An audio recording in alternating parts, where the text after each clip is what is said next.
আসসালামু আলাইকুম গাইস, কেমন আছেন সবাই? আশা করি সবাই ভালো আছেন। আমি আলহামদুলিল্লাহ অনেক ভালো আছি। তো আজকে একটা সুসংবাদ নিয়ে আসছি দুবাইয়ের ভিসা সম্পর্কে।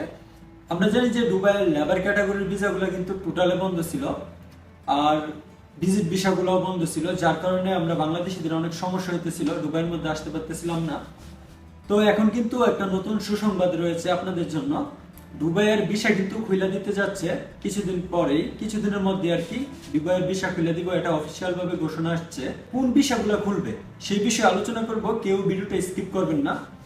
তো বর্তমানে দুবাইয়ের মধ্যে অনেক ট্যাক্সি ড্রাইভারের প্রয়োজন, যার কারণে আমাদের বাংলাদেশ থেকে 900 ট্যাক্সি ড্রাইভার নিয়ে আসবে, মানে ড্রাইভার নিয়ে আসবে আর কি বাংলাদেশের মধ্যে। তো যাদের কাছে লাইসেন্স আছে, বাংলাদেশের লাইসেন্স আছে এবং দক্ষ চালক আর কি, তাদেরকে নিয়ে আসবে দুবাইয়ের মধ্যে, এবং তাদের ল্যাঙ্গুয়েজটা ইংলিশে দক্ষ হতে হবে আর কি।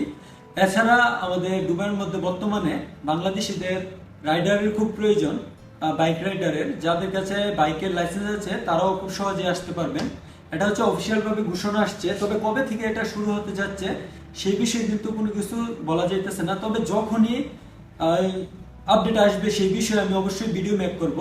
তো আপনারা কেউ দালালের চক্করে পড়বেন না, তারা কিন্তু অফিসিয়াল ভাবে আর কি মেনশন করে রাখছে যে আপনারা কেউ দালালের চক্করে পড়বেন না, এগুলা সম্পূর্ণ সরকারি ভাবে নিয়ে আসা হবে আর কি।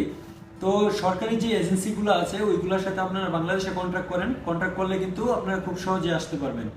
কারণ বর্তমানে আরটিআর থেকে, দুবাই আরটিআর থেকে ঘোষণা আসছে যে 900 বাংলাদেশি দক্ষ ড্রাইভার নিয়ে আসবে দুবাইয়ের মধ্যে। এছাড়া কিছু রাইডার নিয়ে আসবে, তবে কতগুলা রাইডারের প্রয়োজন সেটা কিন্তু বলা হয়নি, যার ফলে আশা করা যেতেছে যে প্রায় 1500 রাইডারের প্রয়োজন এবং 900-র মতো আপনার গাড়ির চালকের প্রয়োজন আর কি।